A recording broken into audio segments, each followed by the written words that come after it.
Oke, selamat siang. Assalamualaikum warahmatullahi wabarakatuh. Eh, Hari ini kita akan melanjutkan pembahasan terkait bioreaktor. Jadi bioreaktor ini yang akan disampaikan pada perkuliahan ini adalah lebih ke bentuk fisiknya itu seperti apa, nanti akan disampaikan juga model-modelnya seperti apa. Kemudian nanti di bagian akhir kita akan lihat persamaan kinerja yang biasanya digunakan untuk perancangan bioreaktor itu bagaimana.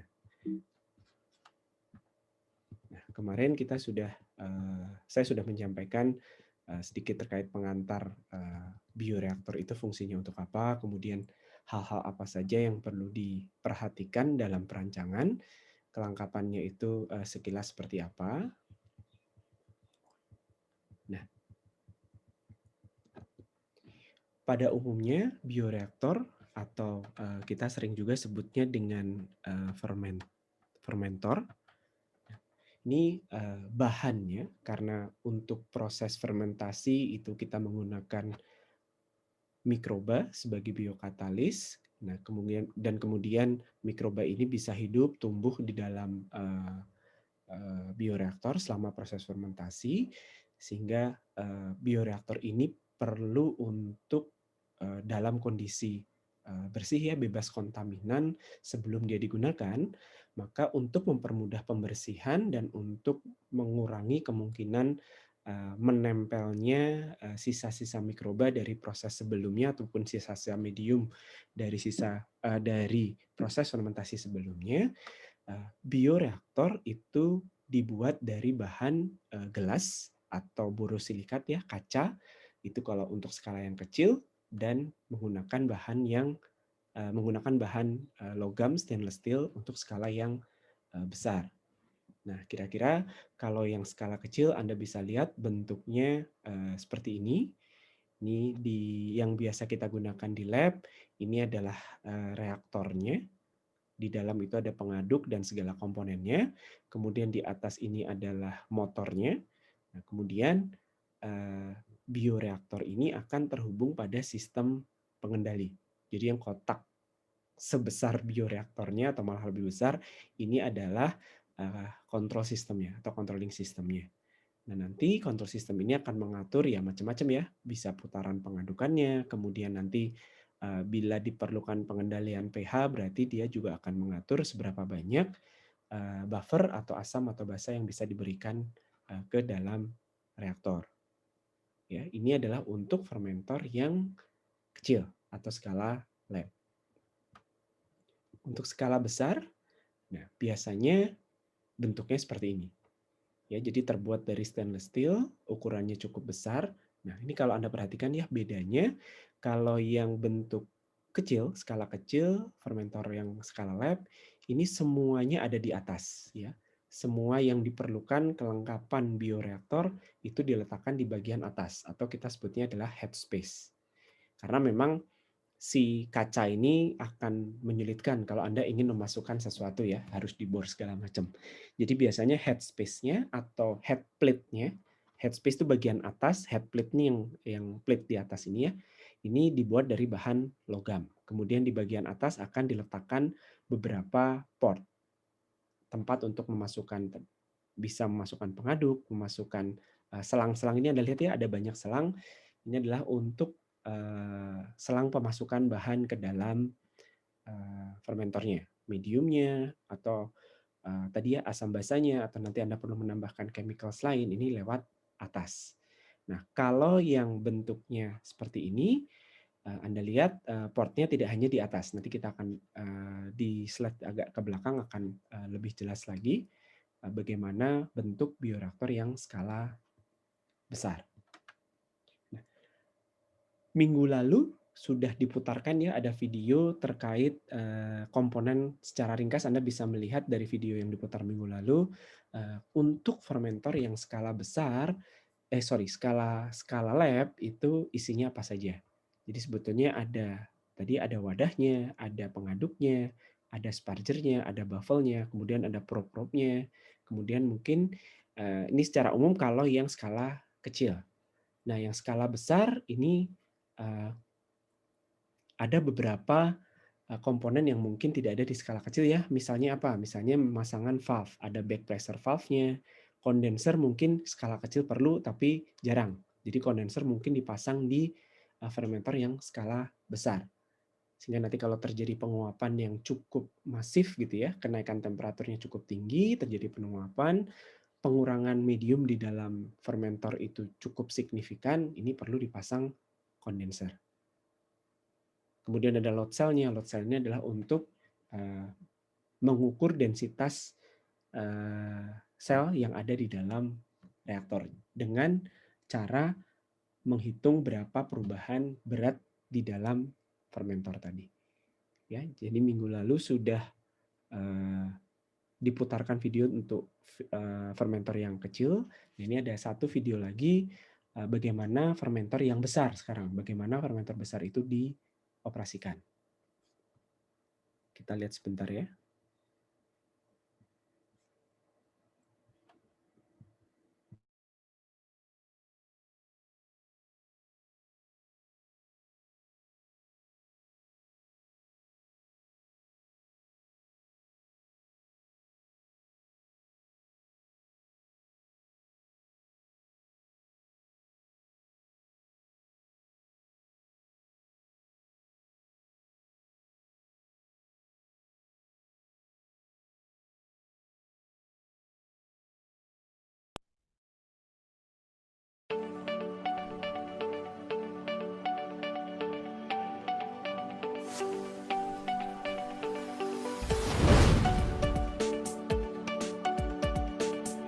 PNIC Bio is a high-tech company specializing in the manufacture of bioreactor systems. The company's headquarters is located in Shanghai.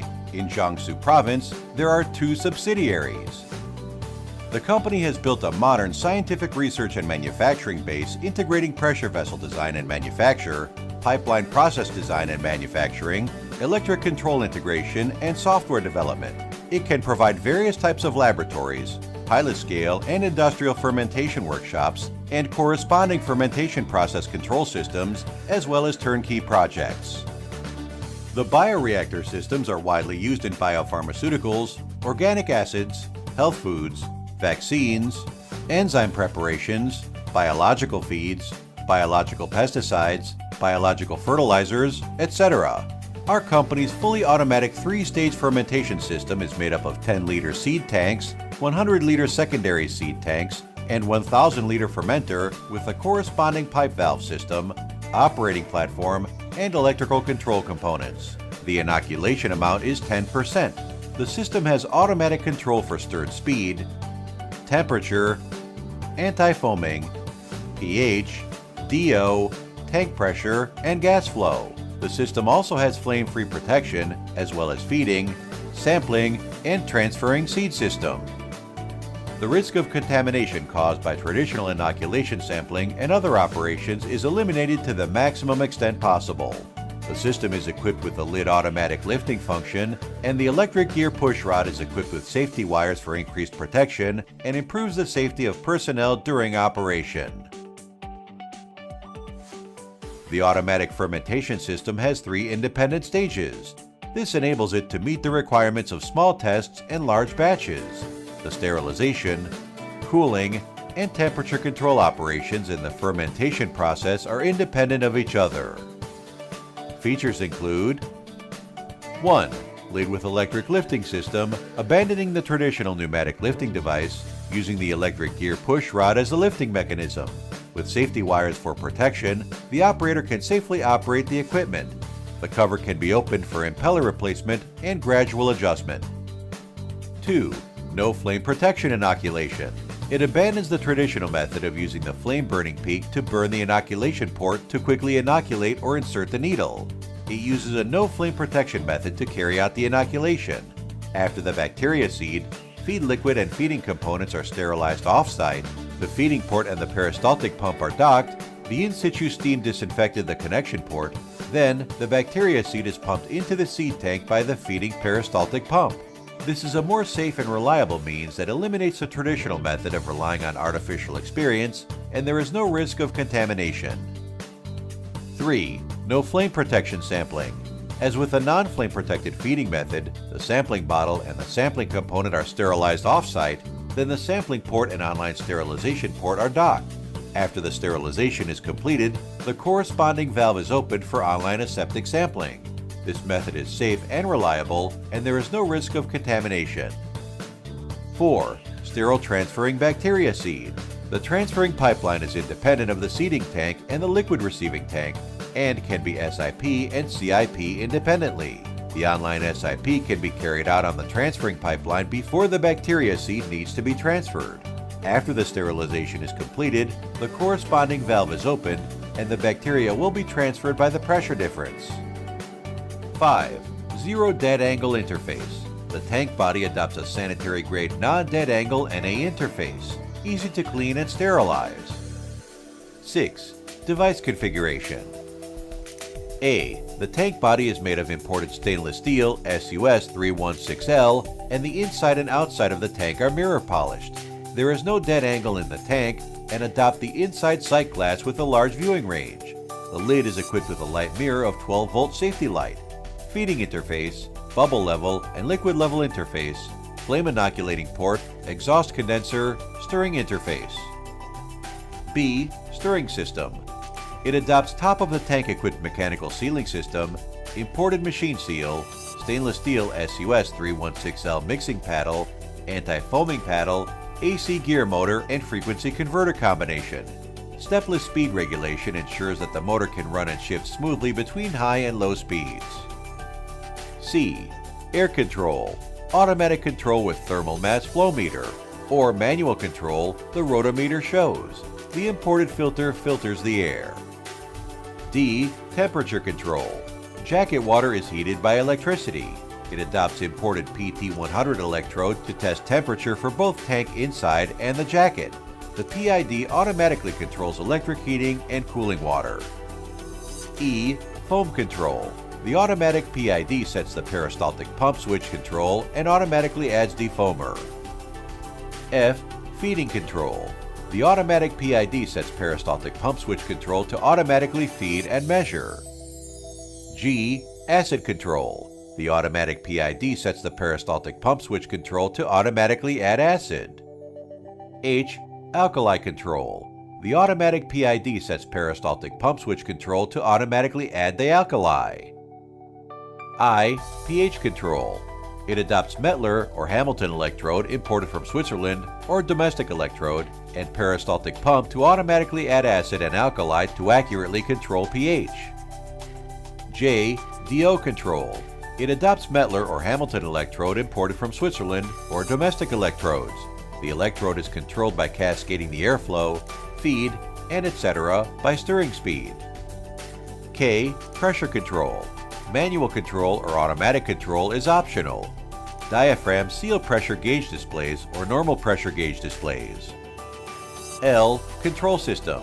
It adopts the German Siemens S7 1200 series PLC control system and 10.5-inch color touchscreen with B-type control software to control core and collect signal. The transmitter power drives various actuators.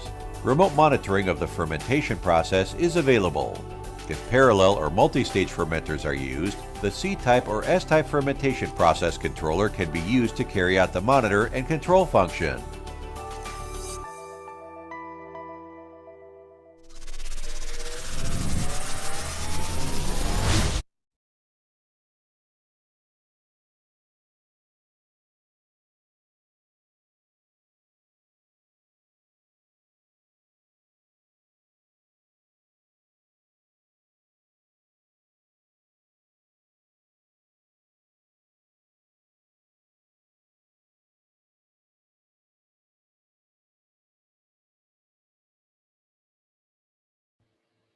Oke, dari video tadi Anda bisa lihat ya, bahwa untuk reaktor yang besar, jadi reaktor yang ukurannya sudah cukup besar atau reaktor yang ada di pabrik, ini hampir semuanya dikendalikan secara otomatis ya. Ada PID controllernya yang bahkan sampai mengatur, kalau Anda perhatikan di awal tadi, dia mengatur sampai ke buka tutupnya si tangki. Jadi sudah tidak dibuka tutup secara manual. Ya. Kemudian tadi ada yang perhatikan, jadi pengaturannya tadi sebetulnya ya mirip dengan yang skala lab ya. Jadi mengatur buka tutup tangki, kemudian mengatur aliran pH, mengatur yang masuk tadi ada foam controller ya. Jadi bahan kimia yang ditambahkan untuk mengurangi atau menghilangkan kalau terjadi foam. Kemudian juga ada valve ya, jadi valve itu juga buka tutupnya diatur secara otomatis menggunakan udara instrumen. Ya, seperti itu. Jadi fermenter yang canggih, yang skala besar, ini memang sudah dioperasikan secara otomatis. Nah, sekarang kita akan lihat satu persatu bagian dari bioreaktor atau fermenter. Walaupun tadi sebagian sudah disampaikan ya. Jadi yang utama itu adalah wadahnya atau vessel. Kita sebutnya vessel ya. Jadi ini adalah wadah tempat untuk menyimpan baik si substrat atau mediumnya maupun sel. Karena nanti kan di dalam si substrat dan sel itu akan jadi satu. Ini kalau untuk yang sistem submerge ya. Minggu lalu mestinya sudah pernah disampaikan. Fermentasi ini secara umum ya kebanyakan dilakukan secara submerge, teraduk. Kira-kira kenapa? Alasannya kenapa proses fermentasi itu lebih dipilih kalau bisa dilakukan secara submerge. Sehingga nanti ada pengaduknya, cairannya banyak gitu ya. Masih ingat kenapa perlu dilakukan secara submerge atau kenapa lebih dipilih dilakukan secara submerge?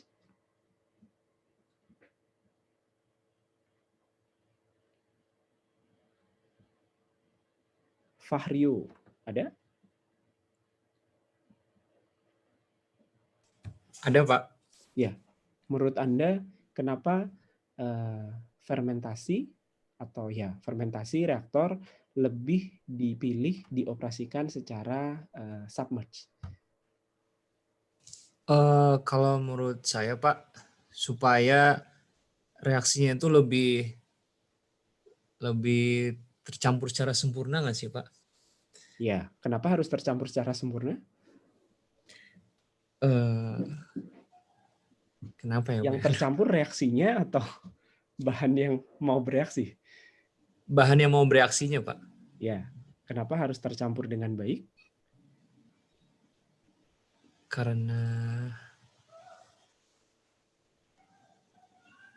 Kalau tidak tercampur, dibalik, kalau tidak tercampur dengan baik, apa efeknya? Bingung saya, Pak. Ya, kalau kan sebetulnya sama seperti reaktor kimia biasa ya, si substrat dan si sel itu kayak reaktan yang akan bereaksi. Jadi Anda perlu mencampurnya dengan baik agar apa? Atau ketika itu tidak tercampur dengan baik, sebetulnya tercampur itu definisinya apa? Bereaksi, Pak, gitu maksudnya. Bereaksi sempurna gitu. Apakah tercampur pasti bereaksi? Itu kan sebelum bereaksi ya. Jadi sebetulnya Iya. dengan mencampur atau dengan melakukan pengadukan submerge gitu ya, karena dengan adanya dengan sistem submerge cairannya banyak, Anda bisa mengaduk, Anda bisa memastikan reaktan-reaktan itu bisa bertemu dengan cepat ya. Pengadukan itu kan fungsinya untuk mempercepat proses ketemunya zat-zat yang mau bereaksi. Kalau di reaksi kimia seperti itu kan ya, Iya, reaktan Pak. A mau bereaksi dengan reaktan B, ya biar bisa bereaksi kan A harus ketemu dengan B. Cara ketemunya perlu dipercepat. Karena kalau lambat ketemu, nanti lambat juga reaksinya. Jadi sebetulnya fungsi pengadukan itu adalah untuk mengoptimalkan laju reaksi dengan cara dengan cara meminimalkan hambatan perpindahan. Kan sering saya sampaikan ya. Nah, untuk fermenter juga sama. Karena di fermenter ini katalisnya kan sel. Produk itu baru bisa terbentuk kalau selnya mengkonsumsi substrat. Nah, biar sel cepat mengkonsumsi substrat, ya sama komponen di substrat itu harus cepat ketemu dengan sel, makanya diaduk. Sehingga nanti laju reaksinya akan menjadi lebih bukan lebih cepat ya. Jadi reaktan itu akan lebih cepat ketemu. Nah, nanti ujungnya banyak, konversinya akan menjadi lebih tinggi. Karena nanti kalau tidak teraduk dengan baik ya artinya kan ada reaktan yang tidak bereaksi, konversinya turun. Nah, selain itu dengan reaktor yang sistemnya submerge, submerge itu terendam ya, jadi semuanya ada di dalam air, diaduk dengan baik, ini pengendaliannya akan menjadi lebih mudah. Oh, kalau pH turun ya tinggal tambahin cairan basah. Nanti cairan basah tadi akan dapat terdispersi dengan baik di dalam medium. Bayangin kalau reaktornya tidak submerge, reaktornya fasa padat, cairannya sedikit. Kemudian Anda ternyata fermentasi itu Anda menemukan pH-nya turun. Gimana cara mengembalikan pH? Kan pH turun juga tidak di seluruh, beda ya dengan yang submerge. Submerge itu dengan pengadukan itu kan berarti Anda akan menghomogenkan atau menyeragamkan baik itu substrat di semua bagian reaktor, sel, kemudian temperatur, pH kan semuanya seragam ya. Nah, kalau fermentasinya itu bukan yang submerge, pasti akan ada perubahan yang sifatnya lokal. pH-nya turun hanya di beberapa bagian, temperatur mungkin naik hanya di beberapa bagian, sehingga pengendaliannya akan menjadi lebih rumit. Makanya dipilih submerge. Kira-kira seperti itu ya, memudahkan pengendalian dan memastikan reaksinya berjalan dengan baik. Memastikan tahap pengendalinya adalah reaksi. Nah, balik lagi ya, jadi untuk reaktor yang submerge, ini wadahnya umumnya berupa kaca atau ya plastik juga bisa, tapi plastik yang benar-benar halus gitu ya. Stainless steel tadi di video ada tulisannya, stainless steelnya sampai bahan SS316, mungkin Anda sudah belajar materials ya, bahan konstruksi. SS316 itu paling tahan karat. Selain itu permukaannya itu benar-benar halus. Tadi kan ada mirror finish ya, jadi benar-benar dibuat licin untuk memastikan tidak ada yang menempel di permukaan bagian dalam. Nah, kemudian seluruh komponen bioreaktor yang lain nanti itu akan masuk ke dalam wadah tadi. Nah, untuk reaktor yang berbentuk vertikal ya, tadi baik yang reaktor kaca maupun stainless steel, itu di bagian atasnya ini kita sebut dengan head plate. Nah, untuk reaktor yang kaca, mayoritas semua komponen itu masuk ke dalam wadah melalui si head plate ini. Karena lebih gampang. Kira-kira seperti ini. Ya, jadi ini adalah head plate-nya. Nah, kalau yang kaca kan semuanya pasti lewat atas ya. Jadi benar-benar kaca ini tidak ada yang dilobangi gitu. Oke, sementara kalau reaktor yang skala besar ini tidak seluruh port, kita sebutnya port ya, apa yang masuk ke dalam fermentor ini tidak seluruhnya ada di bagian atas, beberapa ada yang dari bawah. Nah, kelengkapan yang utama dari reaktor submerge khususnya ini adalah pengaduk atau agitator. Ya, pengaduk ini digunakan namanya juga pengaduk ya. Fungsinya adalah untuk mengaduk. Mengaduk ini adalah untuk memastikan agar si medium itu tercampur dengan sempurna.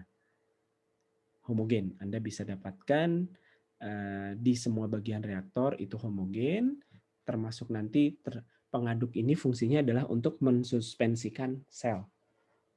Sel kan bahan padat ya, jadi dia tidak akan terlarut di dalam medium cair. Sementara kalau komponen substrat yang lain dia akan terlarut, jadi dengan adanya pengadukan dia akan terlarut dan sempurna pencampurannya. Kalau yang sel itu berarti dia akan mensuspensikan dengan baik. Oke, agitator secara umum itu terdiri atas batangnya. Jadi Anda mungkin ada yang melihat ada batang pengaduknya dan ada impellernya. Nah, ini Anda ingat lagi ketika Anda kuliah mekanika fluida mestinya sudah pernah diajarin ya. Jadi batang pengaduk itu disertai dengan impeller. Impeller juga jenisnya macam-macam. Nanti akan mempengaruhi pola pengadukan. Ada yang pengadukannya itu lebih banyak ke arah radial, ada pengadukan yang lebih banyak ke arah aksial gitu ya.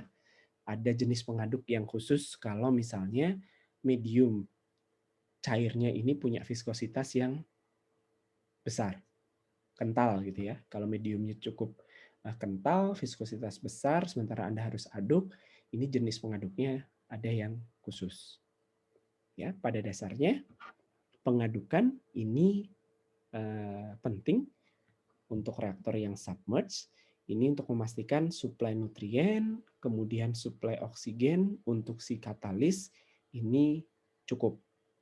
Dan untuk memastikan bahwa kondisi temperatur maupun pH di semua bagian reaktor itu sama atau homogen. Oke ya. Bentuk impellernya macam-macam tergantung kebutuhan pengadukan. Nah, dipasang ya tentunya di dalam wadah ya. Bisa impellernya hanya satu atau lebih dari satu. Itu nanti tergantung rasio tinggi dan diameter si reaktor. Pengaduk atau impeller ini nanti dihubungkan oleh si shaft-nya atau batang pengaduk. Nanti di bagian atas ini akan terhubung dengan motornya tadi. Oke, untuk menghomogenkan ini khususnya untuk udara ya, ada tambahan alat yang namanya sparger. Jadi sparger ini fungsinya adalah untuk membuat gelembung-gelembung udara di dalam fermentor. Kenapa harus dalam gelembung? Agar luas permukaannya lebih besar. Kenapa luas permukaannya harus lebih besar? Agar perpindahan difusi dari gas ke cairan itu menjadi lebih baik. Kan kira-kira gitu ya. Ya, jadi udara itu biasanya disuplai dari luar pakai apa? Masih ingat? Ada yang pernah mengoperasikan fermentor kemudian melakukan aerasi?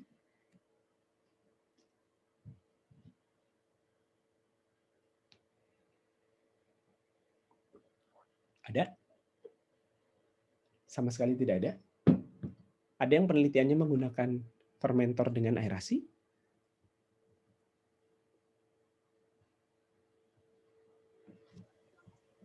Belum pernah, Pak, kayaknya.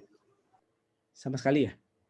Kira-kira bisa membayangkan nggak kalau Anda butuh mengalirkan udara untuk aerasi, itu kira-kira sumber udaranya dari mana? Kan nggak mungkin ya Anda tiup gitu. Kalau tiup CO2 itu. Kira-kira sumber udaranya dari mana? Pakai blower, Pak, dari udara sekeliling. Dari blower. Oke. Kalau di lab kira-kira? Aerator, Pak. Aerator. Oke. Ada yang punya akuarium di rumah?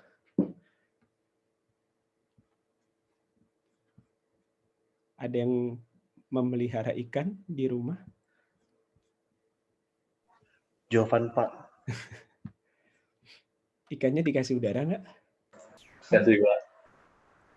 Dikasih. Ya, kelihatan ya bentuk alatnya seperti apa. Iya, Pak. Ya, itu contoh aerator. Nah, kalau kebutuhan udaranya sedikit, pakai aerator yang skala akuarium itu bisa. Tapi kalau di lab, ketika Anda perlu mensuplai udara dalam, mungkin malah kalau di pabrik ya, Anda perlu suplai udara yang lebih besar, Anda mungkin butuh kompresor. Nah, Anda ingat lagi ya, nanti akan dihubungkan dengan pipa udara gitu ya, kalau skala besar. Kalau skala kecil pakai selang. Jangan lupa sebelum masuk ke fermentor, dia masuk ke filter. Nah, ketika dia masuk ke dalam fermentor, di ujung dari selang tadi, itulah yang namanya sparger. Ya, jadi gas ini nanti akan masuk.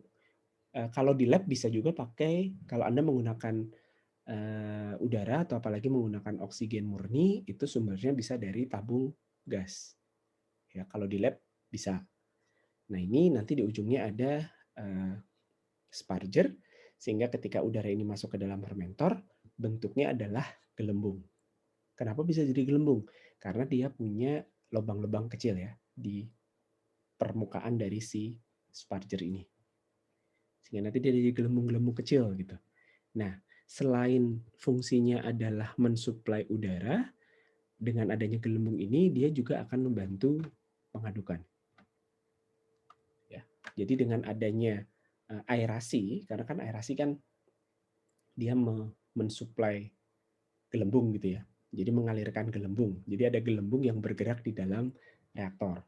Biasanya spargernya di bawah, sehingga gelembungnya itu naik ke atas. Nah, ini akan membantu pengadukan. Oke. Selain tadi ya, mensuplai udara, membantu pengadukan, gelembung ini kan geraknya dari bawah ke atas ya. Sehingga nanti di atas, karena biasanya reaktor itu tidak diisi full sampai ujung head plate ya. Jadi biasanya ada sisa udara yang kita sebut dengan head space ya. Kalau ini head plate, sisa udara atau bagian paling atas dari volume reaktor itu kita sebutnya head space. Gelembung tadi akan ngumpul di head space tentunya ya. Nah, sebetulnya efek tambahan dari adanya udara di head space yang ditambah oleh si sparger ini adalah menaikkan tekanan internal di dalam reaktor. Ya, jadi tekanan reaktor itu akan sedikit lebih besar dibandingkan udara luar. Karena tadi ada suplai udara ya. Udara kan Anda masukkan pasti ada tekanannya. Terus dia jadi gelembung-gelembung gitu masuk ke dalam reaktor, jalan di air, bukan jalan ya, sambil bergerak di dalam air, dia akan melarut kan ya. Komponen gasnya akan melarut. Nah, pasti ada sisa yang tidak larut, yang masih terbawa oleh gelembung gitu ya. Nanti gelembungnya akan naik ke atas di bagian headspace. Nah, ini akan memberikan tekanan positif di dalam reaktor. Sehingga secara tidak langsung dia akan membantu menjaga kondisi di dalam reaktor untuk tidak mudah terkontaminasi. Tekanannya lebih tinggi daripada udara luar. Oke, kira-kira seperti itu. Ada yang mau ditanyakan dulu? Pak mau nanya, Ya, silakan. kan bioreaktor itu nggak selalu pakai aerator ya Pak, aerasi. Kalau dia yang sifatnya anaerobik itu saat pengadukan itu juga bakal terjadi foaming nggak Pak? Karena kan biasanya foaming itu terjadi kalau ada aerasinya gitu Pak. Oke, betul. Jadi kalau pada reaktor yang anaerob, jadi anaerob itu biasanya tidak diaerasi terus ya, tapi hanya diberikan di awal, itu pun sebutannya adalah purging. Jadi Anda memperjing dengan nitrogen ataupun CO2, biasanya nitrogen. Fungsinya apa? Untuk menghilangkan atau menggantikan oksigen. Nanti setelah oksigennya sudah hilang, purgingnya dimatikan, fermentasi jalan, reaktornya diaduk.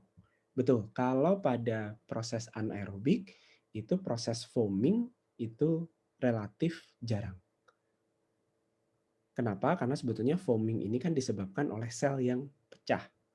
Sel yang pecah, pecahnya kenapa sih sebetulnya? Sel itu pecah karena kena pengaduk dan kena gelembung tadi.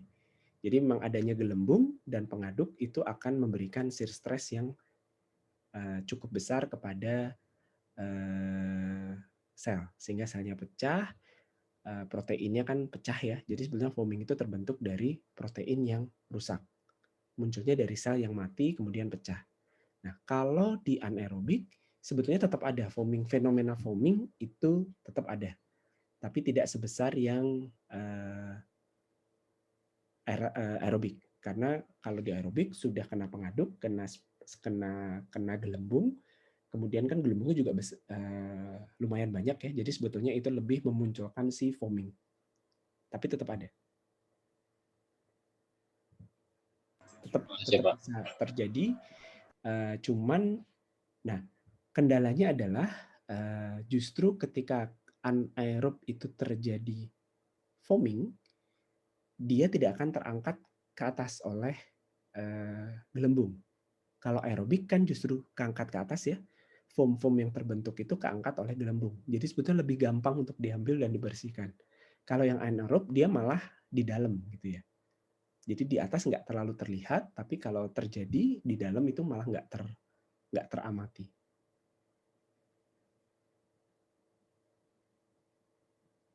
Ya, apakah cukup menjawab? Cukup, Pak. Oke, Makasih, Pak. ada lagi?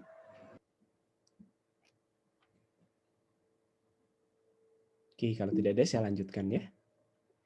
Nah, komponen yang biasanya ada di dalam fermentor itu namanya baffle. Jadi ada baffle, nah bentuknya seperti ini. Kita lihat dulu di gambar ya. Yang namanya baffle ini plat-plat logam ya, biasanya di dalam reaktor. Bisa cuma 2 kanan kiri atau 4 atau 3 gitu ya. Yang ini di sini. Jadi sebetulnya fungsi baffle ini adalah ketika Anda punya cairan, kemudian diaduk, Anda bisa bayangin ya, kalau dari samping, ini kan dari atas. Kalau dari samping Anda lihat, kemudian cairan itu diaduk, semakin kencang putarannya, apa yang Anda amati dari ketinggian cairan tadi. Kalau cairannya tidak diaduk kan permukaannya rata ya. Tapi ketika Anda aduk, kemudian RPM pengadukannya itu makin tinggi, permukaan si cairan gimana? Kan naik, Pak. Naik, betul? Kalau Anda ngaduk minuman, mengaduk gula, permukaan cairannya naik atau gimana?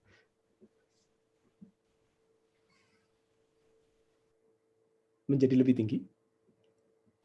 Kayaknya sih lebih tinggi, Pak. Yakin? Nggak tahu deh, Pak. Jadi kalau Anda punya ini ya, terus ini Anda aduk. Sebelum pengadukan, rata kan ya, ini misalnya belum diaduk. Ketika pengadukannya sudah jalan, dan makin lama makin kenceng, ini makin melengkung ke dalam atau melengkung keluar? Melengkung ke dalam. Ya, melengkung ke dalam. Berarti bukan makin naik dong, makin rendah. Kan gitu Iya. ya? Iya. Iya, Oh, betul. Ya. Jadi ini yang disebut dengan vortex. Vortex. Ya, jadi semakin kencang si pengaduk ini jalan, vortex itu akan semakin muncul. Makin kencang lagi dia makin seperti ini. Nah, apa efeknya kira-kira?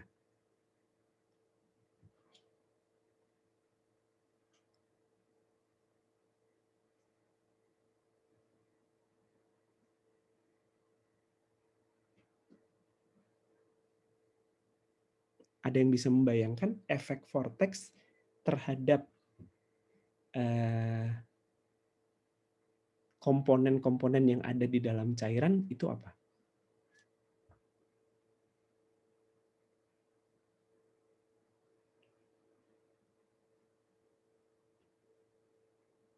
Kan tadi fungsi pengaduk itu adalah untuk menghomogenkan komponen yang ada di dalam cairan ya. Tapi ketika Anda ingin memperbaiki atau Anda ingin komponennya itu semakin homogen, Anda naikkan pengadukannya. Tapi ternyata ketika dinaikkan pengadukannya, dia malah makin melengkung ke dalam, vortexnya makan semakin muncul. Nah ini kira-kira pengadukannya akan berjalan dengan baik atau enggak? Pencampurannya akan berjalan baik atau enggak? tidak kayaknya, Pak. Karena hanya yang bagian bawah-bawahnya aja mungkin yang Ya, tercampur. jadi hanya daerah yang yang bukan dekat terjauh ya. Jadi istilahnya kalau terjadi vortex, ada bagian-bagian yang kayak di sini, kemudian di sini. Ini yang namanya dead zone. Daerah yang tidak terkena efek pengadukan. Artinya apa? Berarti kalau di awal Anda ingin pengadukan itu tujuannya adalah memastikan semua bagian itu homogen, dengan adanya vortex dan muncul dead zone, daerah itu malah nggak kecampur gitu. Sehingga nanti pencampuran menjadi tidak baik. Nah, fungsi baffle itu adalah untuk meminimalkan terbentuknya vortex. Jadi ketika dia kan cairannya muter gitu ya. Kalau Anda lihat kan alirannya kan begini ya. Nah, ketika dia lewat baffle, dia akan nabrak baffle. Sehingga ketinggian cairan itu bisa dijaga tetap rata. Ya. Jadi jadi baffle itu sebetulnya penghalang yang dipasang di sisi-sisi dinding dalam reaktor. Fungsinya adalah untuk menciptakan turbulensi. Turbulensi itu maksudnya apa? Jadi alirannya itu ketika muter nabrak baffle, dia akan nabrak, kemudian dia akan bergelombang kan. Jadi ada turbulensi-turbulensi kecil di sekitar baffle yang sebetulnya membantu pengadukan. Membantunya seperti apa? Ya tadi, membantu untuk menjaga agar ketinggian cairan itu relatif tetap ketika cairannya diaduk. Terbuat dari apa? Biasanya dari logam. Kalau reaktornya itu adalah reaktor stainless, biasanya baffle ini langsung dilas ke bagian tengah dari si dinding. Tapi kalau reaktornya reaktor model yang seperti ini, tadi ada gambar, mungkin agak ke depan lebih. Nah, kalau reaktornya adalah reaktor yang seperti ini biasanya baffle itu bisa dicopot-copot, masuk ke dalam reaktor. Disesuaikan dengan diameter dalam dari reaktor. Oke, itu baffle. Kemudian ada probe. Probe ya kalau reaktornya seperti ini kelihatan ya semuanya masuk dari dari bagian atas. Nah, kalau dari untuk reaktor yang besar bisa masuk dari samping. Ya. Probe ini adalah segala sesuatu yang dipasang untuk memantau kondisi di dalam reaktor. Kondisi apa yang perlu dipantau? Tergantung kebutuhan fermentasi. Umumnya temperatur, pH, dissolved oksigen. Ya, kalau reaksinya adalah reaksi aerobik atau anaerobik sehingga Anda perlu memantau apakah betul level konsentrasi oksigennya sudah rendah gitu ya. Sehingga perlu dipantau dengan memasang probe. Atau kalau memang Anda perlu memantau produksi gas tertentu misalnya CO2, ya Anda bisa memasang probe CO2. Dipasangnya di mana tergantung reaktor. Bisa di head plate, bisa di bawah. Ya, tergantung kebutuhan. Kemudian selain probe, jadi probe itu alat ukur ya sebetulnya, alat ukur yang dicelupkan, dimasukkan ke dalam reaktor lewat bagian atas atau lewat bagian samping untuk mengukur atau untuk memantau kondisi di dalam reaktor. Nah, port, kalau port ini adalah saluran. Jadi bolongan yang disediakan di reaktor, sama juga ya, bisa sama seperti probe, letaknya bisa di atas, bisa di samping. Nah, kemudian bolongan ini gunanya buat apa? Utamanya adalah untuk memasukkan medium, memasukkan sel maupun memasukkan komponen-komponen lainnya, termasuk asam basa ya. Nah, biasanya ada juga sample port. Sample port ini adalah untuk ngambil sampel. Jadi misalnya Anda menjalankan reaktor dalam durasi yang cukup lama, misalnya beberapa hari atau dalam 1 hari, tapi Anda perlu mengecek kondisi di dalam fermentor yang tidak mungkin Anda cek melalui probe tadi. Kalau probe tadi kan pH gitu ya, temperatur, kemudian konsentrasi oksigen, itu mungkin pakai probe saja terbaca bisa. Tapi misalnya Anda ingin mengecek berapa konsentrasi sisa substrat yang masih ada di dalam fermentor, atau berapa densitas dari sel, atau berapa konsentrasi produk yang sudah didapat. Misalnya tiap jam sekali Anda perlu cek. Nah, ini Anda perlu mengambil sesuatu dari dalam reaktor kan ya, cairannya harus Anda ambil sedikit. Nah, ini Anda tidak bisa buka tutupnya, ambil, tutup lagi. Nah, ini akan sangat rawan kontaminasi. Nah, biasanya disediakan yang namanya sample port untuk ngambil sampel. Letaknya ya sama, bisa di atas, bisa di samping. Oke. Nah, mekanisme kerjanya ini sebetulnya mirip dengan apa ya? Valve dan saya lupa namanya ya. Jadi dia ada valve yang bisa memberikan suction atau tarikan ke dalam reaktor. Ya, jadi dia narik, kemudian nanti cairannya keluar, baru nanti cairan itu yang ditampung. Nah, kalau fermentornya ini adalah fermentor skala lab, sebetulnya sampling port ini adalah suatu bolongan yang terhubung dengan valve saja, valve biasa ya. Jadi ketika valve-nya Anda buka, secara otomatis cairan akan keluar. Kenapa keluar? Karena tekanan di dalam reaktor kan lebih tinggi. Ya, jadi kalau fermentor ukuran lab itu modelnya sederhana, cuman bolongan dikasih selang, kemudian selangnya itu ada penjepit atau valve-nya. Tapi kalau di reaktor yang skala besar, nah ini agak sedikit kompleks ya. Jadi ada mekanisme, ada valve, sama pakai valve, tapi ada bagian mekaniknya. Jadi yang menciptakan, dia kayak nyedot gitu ya, nyedot terus cairannya keluar, baru itu yang ditampung. Kebalikan dari sampling port, ada yang namanya feeding port. Kalau feeding port, ini untuk memasukkan sesuatu ke dalam reaktor. Nah, kembali kalau reaktornya reaktor lab, itu sebetulnya hanya tinggal bolongan saja, nanti Anda masukkan manual. Tapi kalau reaktor yang skala besar, tadi di video rasanya ada ya, jadi ada valve-nya. Valve-nya diatur oleh udara instrumen, kemudian dilengkapi juga dengan jalur steam. Jadi sebelum Anda memasukkan bahan tertentu ke dalam fermentor, steamnya jalan dulu.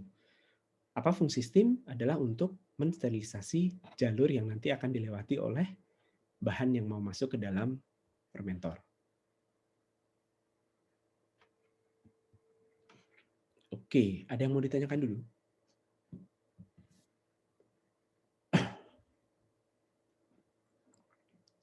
Oke, peralatan berikutnya yang mungkin ada, tapi tidak selalu ya, itu namanya kondenser. Ya, jadi di bagian atas dari fermentor itu ada kondenser, fungsinya adalah untuk mengembalikan uap yang naik ke atas. Uapnya dari mana? Uapnya itu adalah uap dari cairan fermentasi. Karena fermentasi secara umum adalah eksotermik ya, reaksinya adalah reaksi eksotermik. Jadi ketika temperaturnya naik, sebagian cairan ada yang berubah menjadi uap. Nah, kalau reaktor yang biasa, yang bukan yang biasa, maksudnya reaktor, balik lagi ke sini, ini tidak ada kondensernya. Jadi ya kalau ada yang menguap, ya mekanisme alami saja. Ketika naik, ketika ada cairan yang menguap kan dia akan naik ya. Di atas kan ada headspace. Nah, ketika menabrak headspace, di temperatur di sini kan akan lebih dingin daripada temperatur di cairan. Sehingga nanti dia akan mengembun, kemudian balik lagi. Nah, ini biasanya perubahan volume cairan itu tidak terlalu signifikan. Nah, kalau perubahan volumenya signifikan, untuk reaktor yang ukurannya besar, nah ini biasanya ditambah kondenser. Kondenser ini temperaturnya akan pasti lebih rendah ya, agar uapnya bisa mengembun terus balik lagi. Nah, kenapa bisa temperaturnya lebih rendah? Ini biasa dialirkan air pendingin. Atau kalau memang butuh pendinginan yang lebih baik lagi, ditambahkan refrigeran. Nah ini untuk biasanya kondenser ini umum dipakai kalau Anda menggunakan mikroba yang sifatnya termofilik. Ya, selain fermentasinya itu adalah selain fermentasi itu adalah proses yang eksotermik ya, temperatur naik, tapi untuk fermentasi dari mikroba yang sifatnya termofilik kan Anda harus menggunakan temperatur yang lebih tinggi. Anda harus panaskan medium. Nah, pemanasan ini juga akan menguapkan cairan. Nah, untuk mengkompensasi cairan yang menguap, pasang kondenser. Oke, berikutnya adalah filter. Kalau ini sudah pernah dibahas ya. Filter ini adalah untuk sterilisasi udara. Filter itu dipasang bisa di tempat masuk ya untuk mensterilisasi udara. Ini namanya adalah inlet filter untuk memastikan udara yang masuk itu dalam kondisi steril. Jadi inlet, jadi untuk udara yang mau masuk. Untuk udara atau gas yang mau keluar, ini juga bisa dipasang exhaust filter. Jadi agar gas ini bisa keluar dari reaktor ya. Jadi kalau produksi gas, sebetulnya produksi gas dari fermentasi, ini kan juga nanti akan ngumpul di headspace. Ini akan membantu menjaga tekanan positif. Tapi kalau produksi gasnya itu terlalu banyak, kenaikan tekanan itu mungkin akan sangat tinggi kalau tidak dikeluarkan gasnya. Nah, sehingga kalau butuh pengeluaran gas untuk menjaga agar tekanan ini tidak terlalu tinggi ya, tidak terjadi build up pressure gitu, maka dipasang yang namanya exhaust filter. Nah, filter ini bentuknya kan sudah pernah ditunjukkan ya. Ada yang biasa, yang sudah ada modulnya gitu. Ada juga yang dikasih housing. Kayak gini. Jadi filternya bentuknya seperti ini. Mekanisme kerja filter rasanya sudah pernah dibahas. Nah, filter ini nggak lepasan begini ya. Jadi dia dipasang di suatu housing.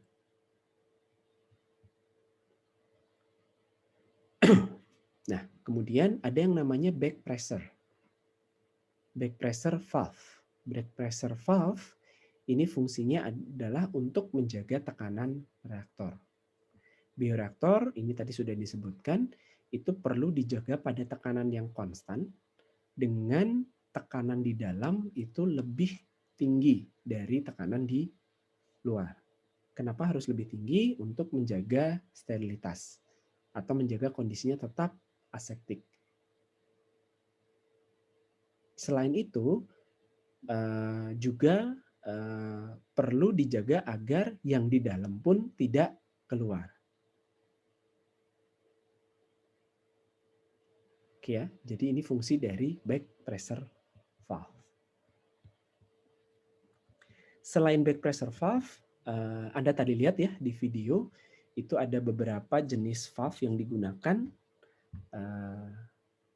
Ada yang namanya manual valve ya, ini manual valve fungsinya macam-macam ya, tapi dari namanya ini adalah yang dioperasikan secara manual. Oke, kemudian ada yang pneumatic. Pneumatic ini yang otomatis, buka tutupnya pakai udara instrumen. Jadi sudah diatur, ada kontrolernya. Tadi di video juga Anda sudah lihat ya, reaktor yang skala besar ini punya pengaturan yang cukup canggih gitu ya.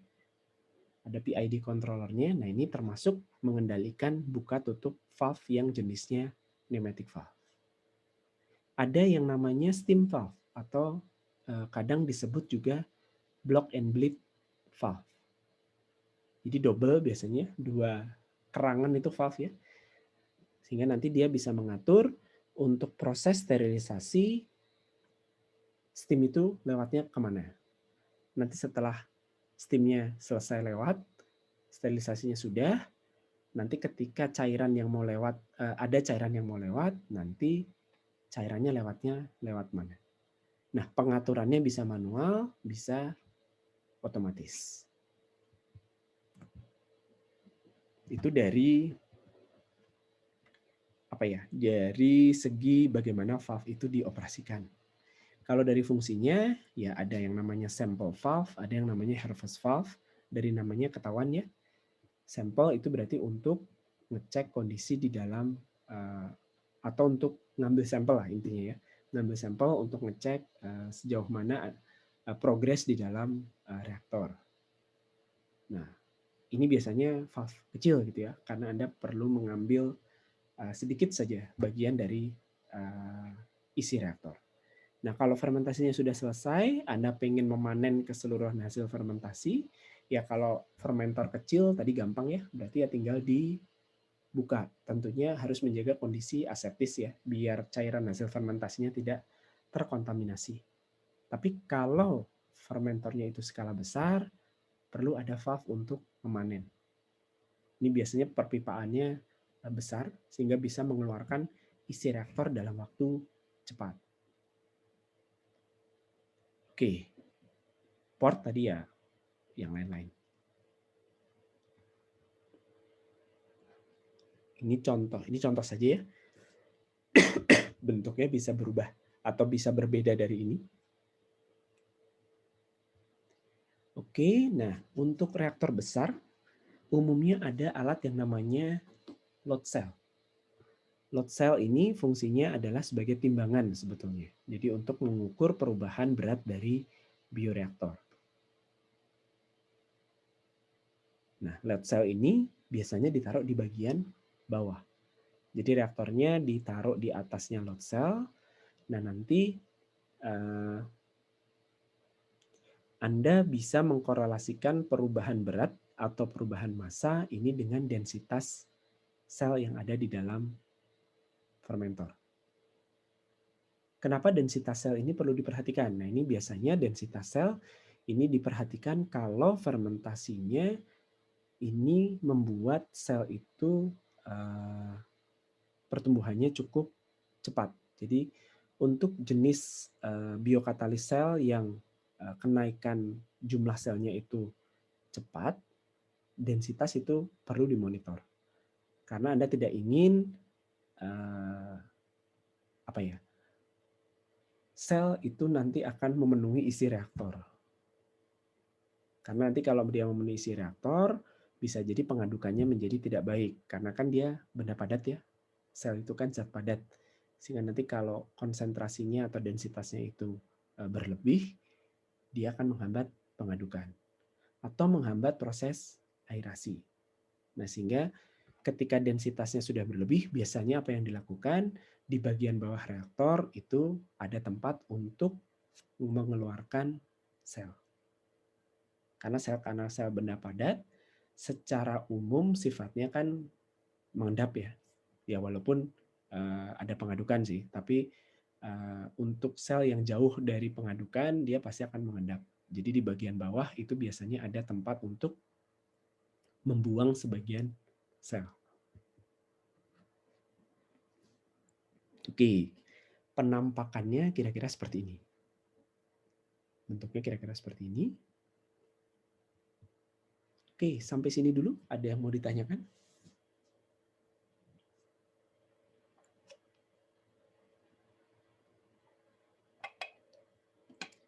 Secara umum, kelengkapan dari reaktor adalah itu.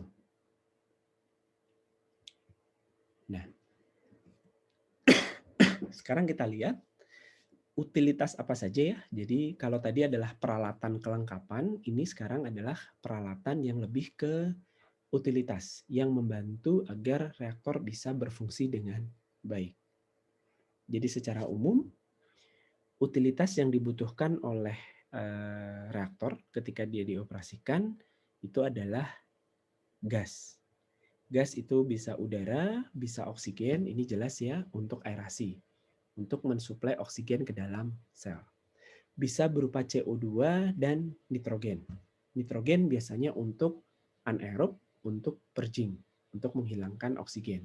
Nah, karbon dioksida itu bisa digunakan sebagai purging juga, atau karbon dioksida ini biasanya untuk sel yang memang menggunakan CO2 sebagai sumber karbon yang autotrof.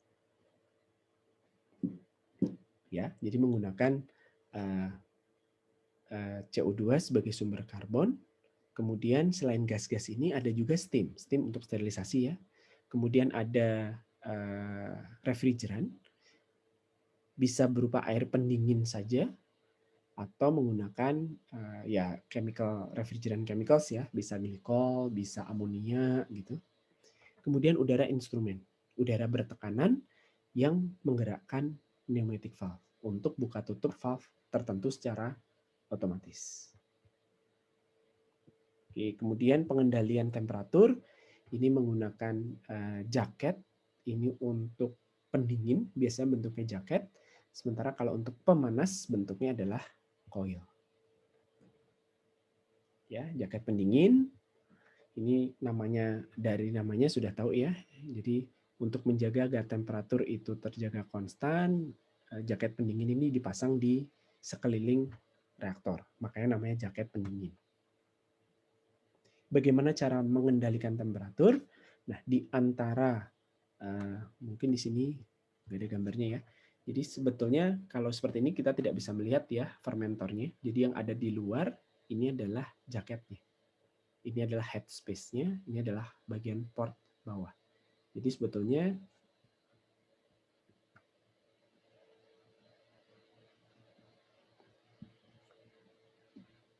ini adalah reaktor, kemudian kan ini jaketnya. Nah, nanti di antara jaket ini akan dialiri air pendingin atau refrigeran. Jadi mengatur beban pendinginan si fermentor ya dengan cara mengatur laju alir cairan pendingin. Ini kayak heat exchanger saja ya. Oke. Sistem instrumentasi. Nah, sekarang kalau sistem instrumentasi, ya ada yang mau ditanyakan? Silakan. Pak, mau nanya Pak, kenapa Ya. kalau buat pendingin sama pemanas tuh beda instrumennya gitu Pak? Kenapa kalau pemanas harus pakai coil dan pendingin pakai jaket gitu Pak? Apakah ada faktor yang mempengaruhi itu? Sebetulnya ini prinsip heat exchanger biasa ya. Karena kalau Anda menggunakan, Anda perlu mendinginkan medium yang gimana menjelaskan dengan lebih sederhana ya. Kalau pendinginan ini secara umum memang proses pendinginan itu akan lebih efektif atau efisien ya. Akan lebih efektif ketika Anda punya luas permukaan pendinginan yang gimana istilahnya? Ya, tentunya untuk perpindahan panas atau dingin kan Anda butuh luas permukaan yang bagus ya. Tapi perpindahan dingin ini akan lebih efektif kalau diberikan dalam bentuk jaket.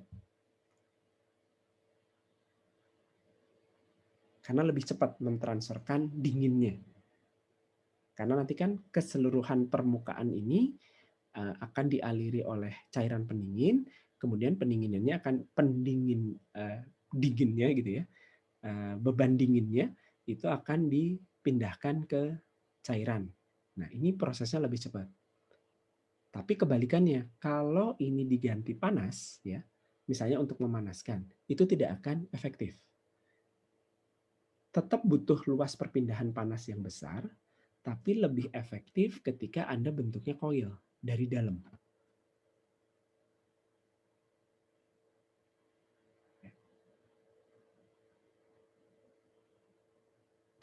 Jadi panas itu akan lebih mudah dipindahkan secara konveksi, ya. Kan awalnya pasti konduksi. Jadi ini adalah kenapa harus coil? Karena perpindahannya lebih cepat. Sebetulnya bukan perpindahannya lebih cepat ya. Dengan menggunakan coil, gimana ceritanya? Dengan menggunakan coil itu Anda bisa mendapatkan luas permukaan yang lebih banyak. Luas permukaan yang lebih banyak, kemudian bisa memberikan panas ke cairan lebih cepat sehingga nanti cairannya akan lebih cepat memanas. Sebetulnya kalau ini Anda isi pendingin, itu sebetulnya bisa juga. Tapi tidak umum. Jadi kalau pendinginan itu biasanya dari luar ke dalam. Tapi kalau pemanasan itu dari dalam keluar. Kira-kira gitu sih. Semoga menjawab. Sebetulnya bisa ditukar. Jadi Anda bisa menggunakan pemanas gitu ya. Pemanas lewat jaket. Tapi pemanasan di dalam cairannya itu tidak akan efektif. Karena sebetulnya dengan jaket itu kan Anda terbatas ya luas perpindahan panasnya. Tapi dengan coil kan Anda bisa mengatur diameter coilnya berapa, apa muternya berapa banyak, itu kan Anda bisa memperluas A-nya. Cukup menjawab atau masih Baik Pak, penasaran? terima kasih. Ya, kira-kira gitu. Lebih ke praktek umum ya. Oke, ada lagi yang mau ditanyakan?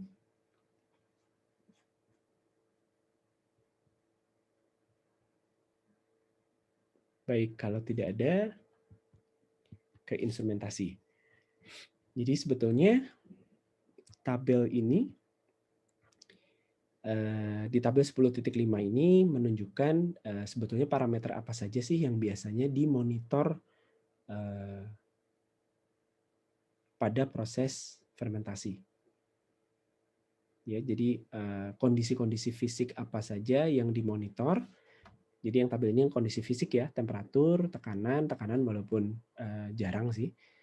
Kemudian daya pengaduknya, kemudian foamnya, laju alir gas, laju alir cairan, ketinggian cairan, ini perlu diperhatikan juga. Viskositas dan turbiditas. Turbiditas tahu ya, kekeruhan. Ini walaupun tidak semua selalu diukur. Jadi tergantung kondisi karakteristik fermentasi Anda, apa yang perlu diperhatikan. Tapi biasanya kalau temperatur umum dicek. Foam untuk proses fermentasi dengan desain reaktor yang memang membuat foam itu mudah terbentuk. Nah ini biasanya juga dicek gitu ya. Jadi ada probe untuk mengukur atau untuk memonitor pembentukan foamnya. Oke, kemudian laju alir ya jelas ya. Jadi untuk mengukur laju alir gasnya, aerasinya seperti apa, kemudian laju alir cairan misalnya fermentornya dioperasikan secara kontinu, kemudian ketinggian cairan. Nah ini kan Anda masih ingat ya, jadi untuk volume tertentu itu biasanya 70-80% volume kerjanya. Viskositas ini nanti akan pengaruhi kebutuhan daya pengaduk dan jenis pengadukan, termasuk juga nanti turbiditas. Ini itu tadi yang kondisi fisik.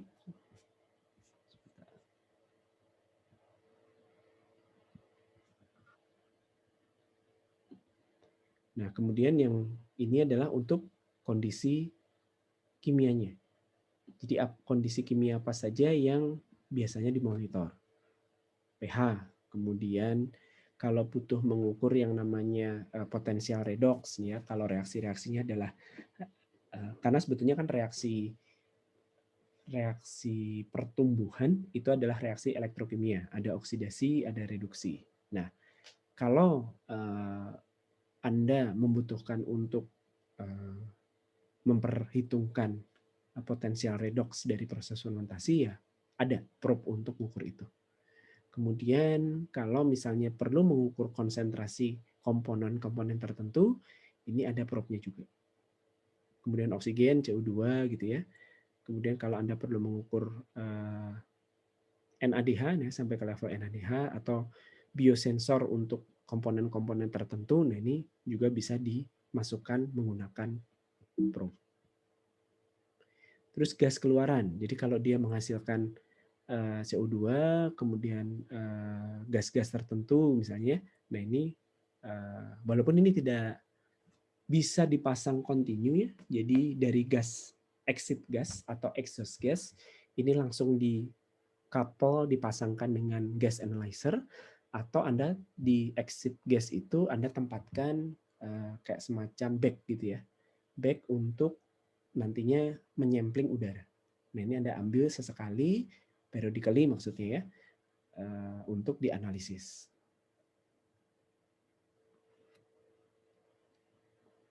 Oke, kemudian ada juga pengukuran keluaran cairannya. bisa menggunakan, ya tergantung kebutuhan ya, Anda bisa menggunakan kromatografi, spektrofotometri, atau yang lain. Oke, itu untuk pengukuran. Nah, tadi kita sudah bahas terkait, atau ada yang mau ditanyakan dulu terkait pengukuran-pengukuran. Ini prinsip kerjanya tidak usah dibahas lah ya, ini lebih ke instrumentasi soalnya.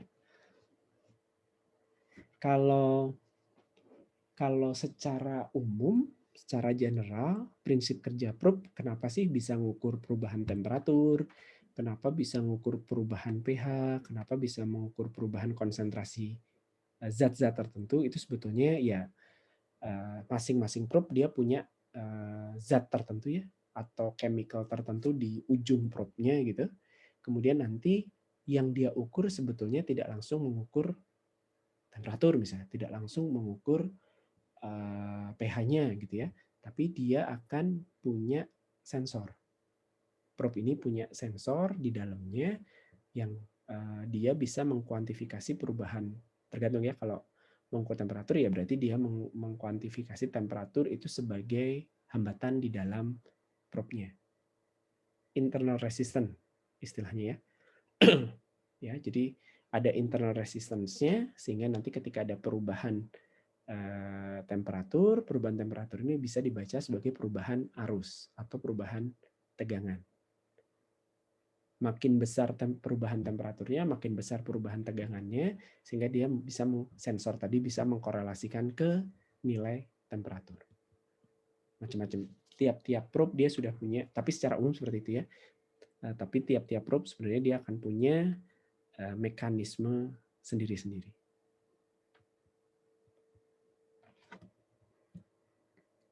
Oke. Tidak ada pertanyaan?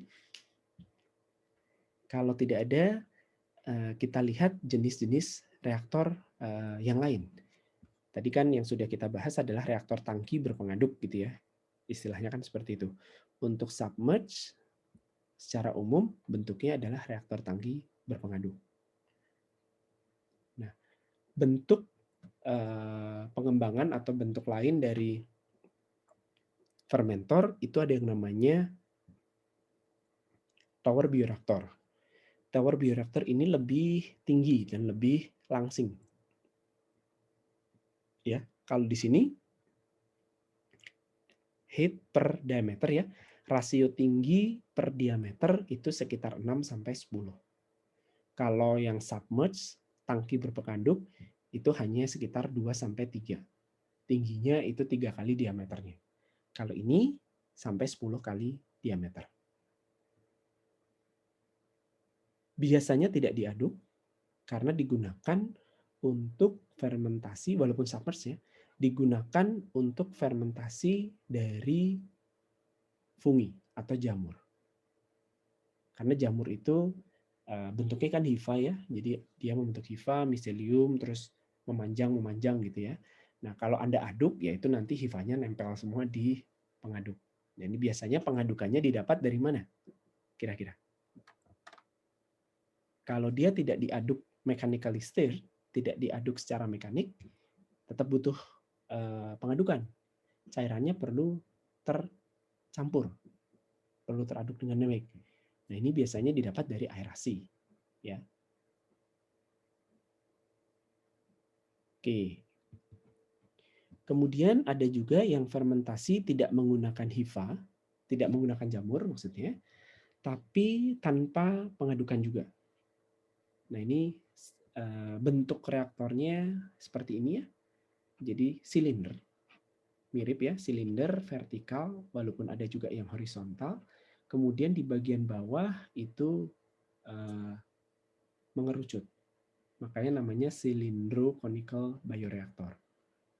Nah, ini umum ditemui di industri minuman beralkohol.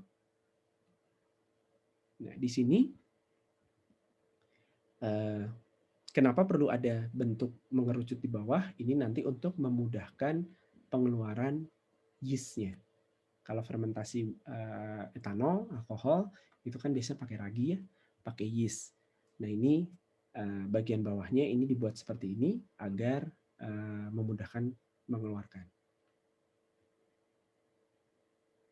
Oke. Pengadukannya itu biasanya menggunakan ada stirrernya, tapi hanya di awal. Jadi ada pengadukan menggunakan pengaduk, tapi biasanya dioperasikan di awal. Kemudian pengadukannya itu lebih diutamakan dari gas CO2. Jadi sebetulnya gas CO2 selain untuk menjaga kondisi anaerob ya, fermentasi etanol itu kan kondisinya anaerob. Jadi dijaga dengan mengalirkan gas CO2. Nah ini ada beberapa bagian sebetulnya. Jadi ini Anda lihat ya, yang kotak garis-garis ini menunjukkan area yang dilengkapi dengan jaket. Karena apa? Karena di sini sebetulnya dalam satu reaktor proses fermentasi itu jalan dalam 3 tahap. Ya, jadi di awal itu adalah bukan tahap utama ya, tahap awal yang namanya tahap propagasi, di mana ini adalah untuk selnya agar tumbuh dulu dalam jumlah cukup. Nah, kemudian kan Anda aduk dengan CO2 ya. Jadi ketika diaduk dengan CO2, ini ada sebagian sel yang terangkat ke atas, kemudian kena bagian yang ada jaketnya. Nah, ini biasa diatur pada temperatur saya lupa ingat sekitar 4 derajat kalau nggak salah.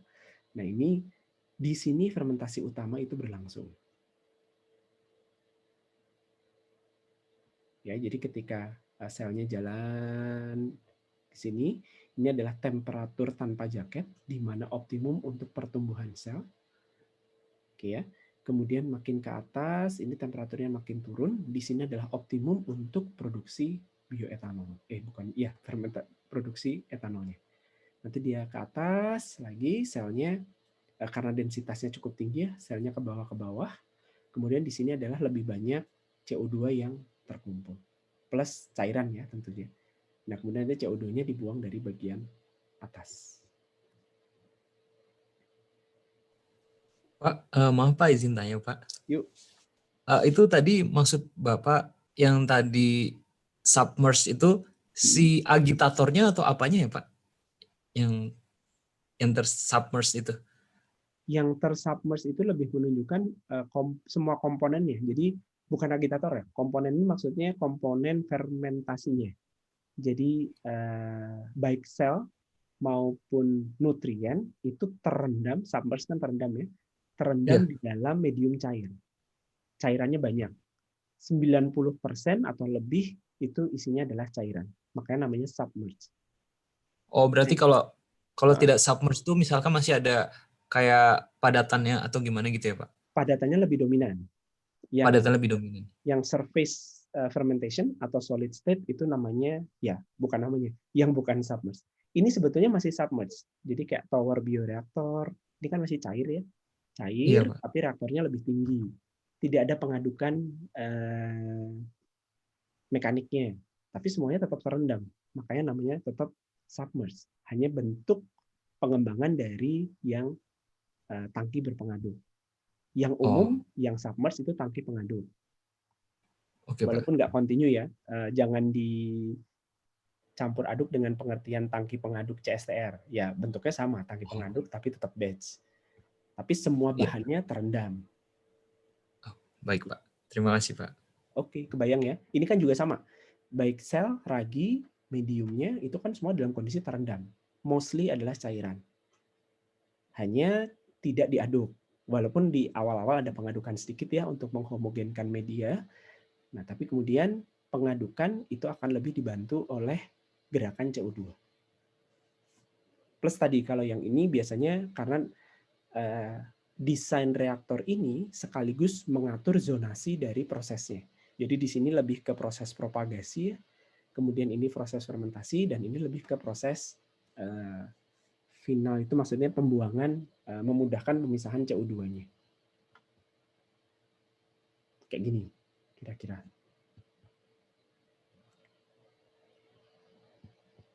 Oke, bentuk lain itu adalah airlift. Jadi airlift itu masih submerge juga. masih berupa cairan ya. Secara umum bagian utamanya adalah cairan yang nanti di dalamnya itu bercampur antara si nutrien dan sel.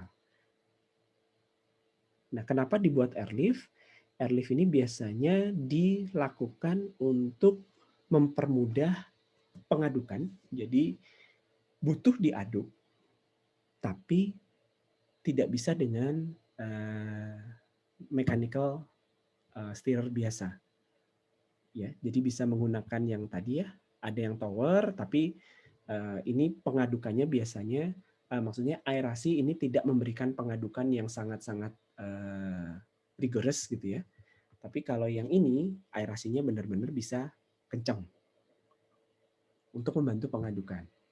Nah, makanya namanya airlift. Jadi dia keangkat dengan aeratornya, keangkat dengan gelembung-gelembungnya. Cuman kecepatan gelembung di sini jauh lebih signifikan daripada yang tower biasa.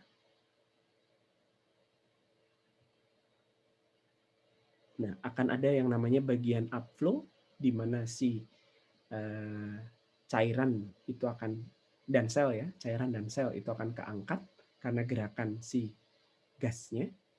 Kemudian gasnya akan ngumpul di atas sehingga bisa dibuang dengan gampang. Nah, ada bagian yang namanya downflow. Ini juga sama sebetulnya. Ada yang namanya downcomer, ada yang namanya riser. Jadi Anda bayangkan ya, di sini medium masuk, terus ke sini. Sebentar, ini selnya masuknya dari mana ya? Kok tidak ada keterangannya? Oh, selnya biasanya sudah ada di sini. Ya, jadi medium masuk, kemudian di sparging dengan udara. Nah, kemudian akan ke bawah kan ya. Jadi ini masih berupa cairan. Nah, kemudian cairannya bercampur dengan bubble. Karena bubble-nya kan kecepatannya kencang ya, di sparging di sini. Nah, kemudian di sini cairannya akan bubble-nya akan mulai terpisah. Sehingga nanti gasnya dikeluarkan, kemudian cairannya balik.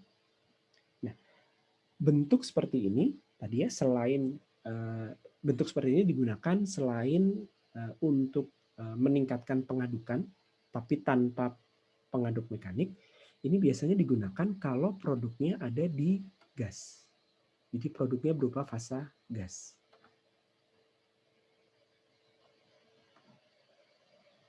Walaupun ada juga proses yang menggunakan jenis ini ketika produknya itu adalah sel.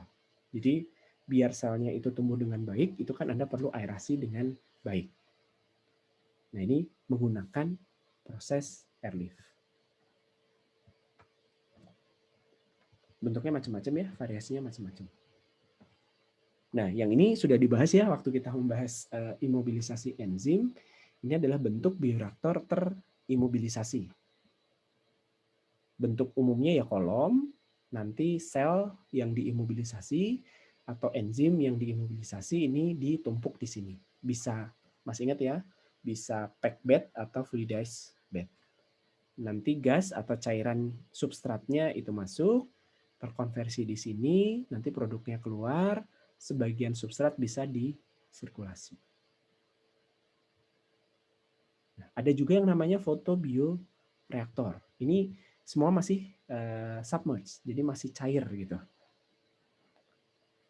Dari namanya ketahuan ya, fotobioreaktor ini adalah untuk biokatalis yang memang bisa berfotosintesis, butuh cahaya sebagai sumber energi. Nah, karakteristik dari fotobioreaktor ini adalah memaksimalkan luas penampangnya. Jadi agar semakin banyak biokatalis, mikroalga biasanya, yang terkena paparan sinar matahari. Ini nggak ada warnanya, jadi lebih enak melihatnya yang seperti ini. Oke, nah sekarang yang non-submerged. Yang non-submerged ada yang mengistilahkan ada surface fermentation, ada yang istilahnya sebetulnya sekarang istilahnya menjadi bioreaktor fasa padat. Nah, ini sebetulnya keluarga besar bioreaktor yang lain ya. Ada submerged, ada yang solid state. Nah, secara umum bioreaktor fasa padat itu punya 4 golongan. Bergantung dari mana? Bergantung dari seberapa besar pengadukannya dan seberapa besar aerasinya. Nah, yang di sini grup 1 itu adalah yang tidak ada pengadukan dan tidak ada aerasi sama sekali. Tidak ada forced aeration. Jadi tetap ada aliran udara, tapi udaranya tidak diberikan sebagai forced aeration, tidak berupa aerasi paksa. Nah, ini bentuknya paling simpel, berupa tray. Tray itu apa ya? Nampan ya. Jadi bentuknya hanya berupa lemari, kemudian ada tray kok tray itu baki ya? Apa sih bedanya baki dengan nampan? Oke, sekarang ada baki-bakinya, kemudian padatan. Jadi si intinya pada reaktor fasa padat jumlah air itu sedikit. Tetap harus ada ya, tetap harus ada air, tapi jumlahnya sedikit. Medium itu dalam bentuk padatan utamanya. Jadi sumber karbon, sumber nitrogen yang utama itu adalah dalam bentuk padatan. Kemudian nutrisi-nutrisi yang lain itu mungkin Anda tambahkan dalam bentuk cairan. Kemudian selnya akan tumbuh di permukaan padatan. Makanya namanya surface fermentation, bukan submerge. Nah, kalau yang tray ya dia ada di susun-susun dalam bentuk tray. Nah, kalau butuh aerasi yang lebih banyak, perlu adanya forced aeration, biasanya diubah menjadi bentuk packed bed. Jadi seperti imobilisasi, tapi di sini yang ngalir, kalau yang imobilisasi kan yang di dalam sel atau enzim yang terimobilisasi, cairan dan udara masuk ya. Jadi tetap submerge sebetulnya. Tapi kalau yang di sini, medium dan sel itu ada dalam bentuk padatan, yang ngalir adalah hanya udaranya. Nah, kalau butuh diaduk mekanik, ini menjadi bentuk yang seperti ini. Kira-kira bentuknya menjadi drum. Drum itu kan bisa diputar ya. Nah, dengan memutar itu Anda mengaduk si padatan di dalam. Kalau butuh, ini kan butuh pengadukan yang lebih baik. Kalau ternyata butuh pengadukan dan butuh aerasi yang lebih baik lagi, ya digabung drum terus diaerasi. Atau kalau dari packed bed, dia dalam bentuk terfluidisasi.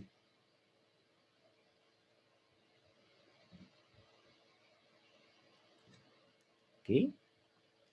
Nah, untuk reaktor fasa padat, ya tantangannya ya kebalikan dari reaktor fasa cair ya, atau reaktor submerge. Nutrien itu tentunya tidak homogen. Kemudian distribusi panas, distribusi pH, distribusi temperatur, perubahan temperatur itu sifatnya lokal. Jadi sebetulnya dengan adanya aerasi atau pengadukan ini kita berusaha untuk meminimalkan ya perubahan ya temperatur, pH yang lokal tadi. Oke, sampai sini dulu. Ada yang mau ditanyakan?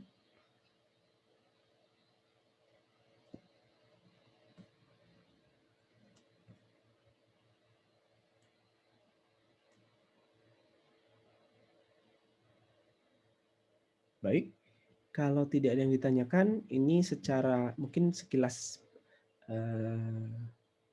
detailnya kita bahas di pertemuan berikutnya. Kita akan lihat bahwa fermentor itu secara umum operasinya, ya Anda sudah tahu ya, batch atau continue. Batch itu ya prosesnya sekali jalan saja. Kalau continue berarti akan ada yang masuk dan ada yang keluar secara continue. Nanti batch itu ada variasinya, continue ada variasinya. Terus kita akan lihat pada pertemuan berikutnya apa efek operasional fermentor ketika, apa bedanya ya ketika si fermentor itu dioperasikan secara continue, apa efeknya dibandingkan dengan kalau dioperasikan secara batch. Oke, sampai sini dulu. Apakah ada yang mau ditanyakan terkait bioreaktor?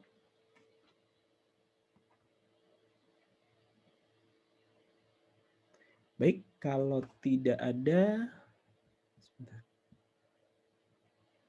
Kalau tidak ada berarti perkuliahan hari ini saya cukupkan sekian. Ada yang ngechat sebentar. Oke, kalau tidak ada pertanyaan, kuliah hari ini cukup sampai di sini ya. Kita lanjutkan lagi minggu depan. Terima kasih. Selamat sore. Assalamualaikum warahmatullahi wabarakatuh.